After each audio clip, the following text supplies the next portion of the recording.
So, as I sit here this morning,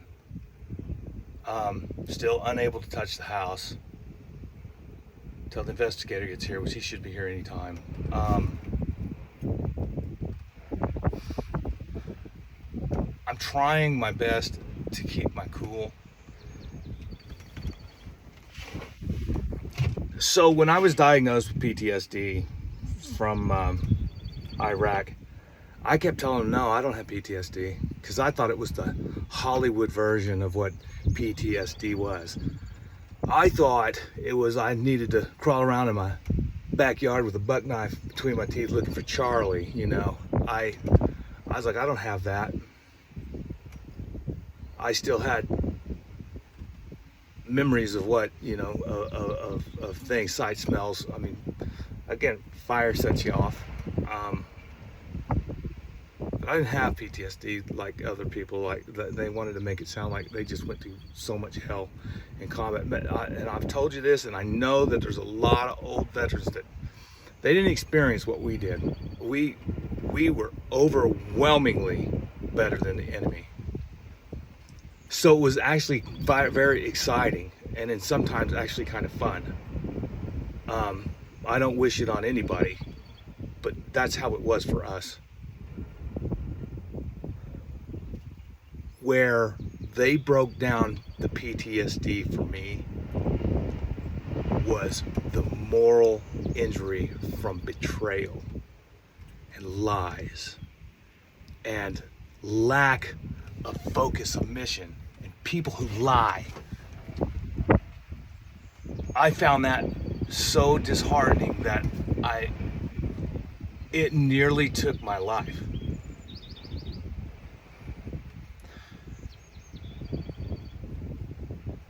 And now it's all back. Sights, sounds, and everything. And I'm not saying that I'm damaged from this. I'm just saying that it made me realize that people that just dress in costumes, the costumes of heroes, you really have to sift through the people that are shooters, the people that are let's go get them, the people that will march to the sound of the guns. You can find 60 million people that are willing to dress up in costumes and claim that they've done all this shit. In every aspect of life. But you can smell those guys. You can see those guys. An example of worshiping your own heroship.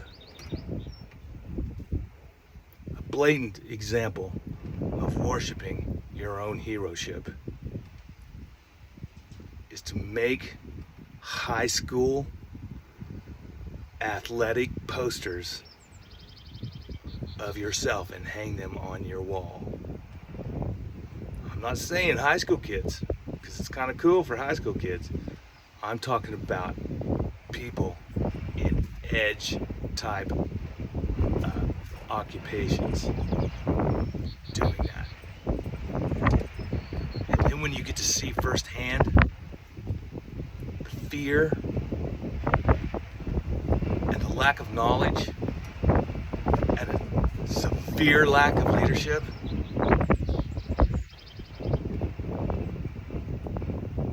those posters start to burn in your brain, and that's what's happening to me. I'm very angry, and I know there's going to be people out there that's like, well, they did their best. No, they did not. That's what the fire chief said. They did their best. No, they did not. They did not do their best.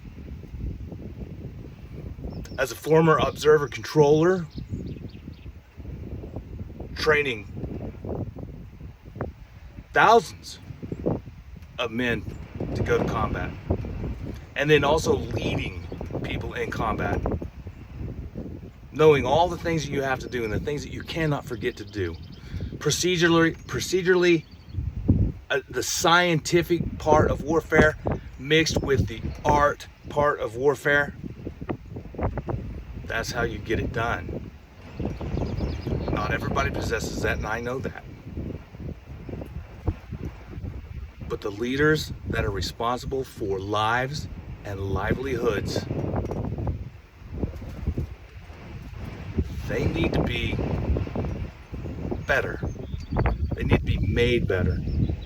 For 10 years now, since coming home and living here, helping my father on this farm, I have been subtly dropping hints to leadership in the town of the things that are gonna come back and bite their ass.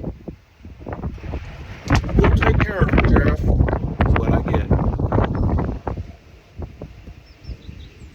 Nothing ever gets taken care of, because in the civilian world, everybody's afraid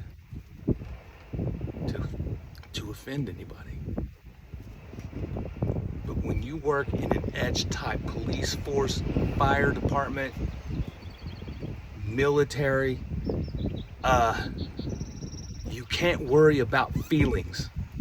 You have to worry about accomplishment, and that's it. That's the only thing. And if it weeds people out and makes them quit because they don't want to win, then goodbye. Thank you for your service.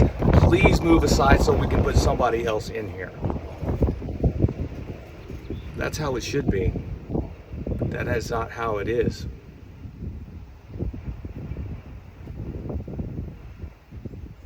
Over 1 million acres burned in Texas, just right over there.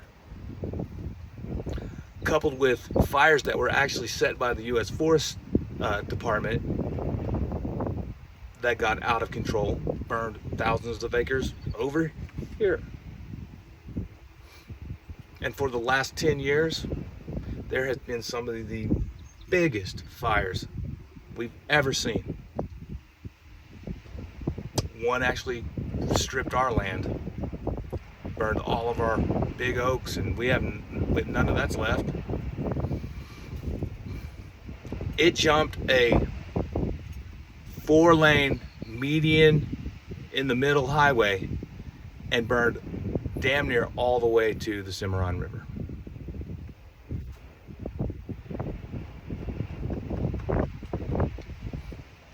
And then one just I guess 2 years ago maybe, started by a little place, flat land, no wind, went out again, a suppression,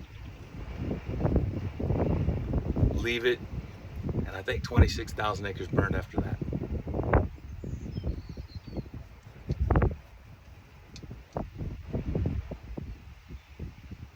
There's something calling me. I don't want to work like this. I don't want to jump back in leadership. I was so through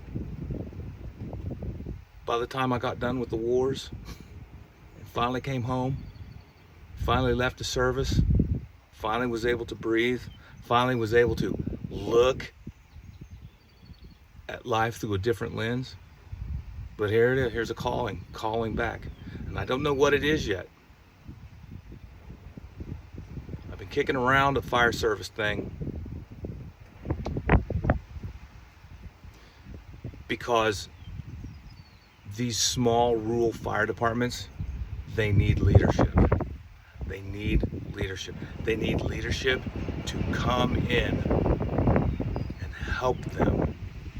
Not just set your bulldozers on the back of your flatbeds and wait around so you can push a few trees around. They need actual leadership. They need people that will come in and take over and run the logistics and the operational fight of these wildfires. And the chiefs of these volunteer fire departments, they need to be fully focused, because what it is the untrained leading the untrained, that's the result right there.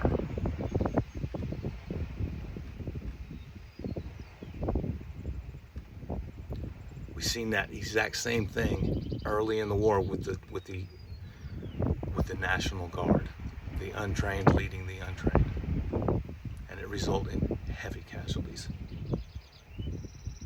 It doesn't have to happen, is all I'm trying to say.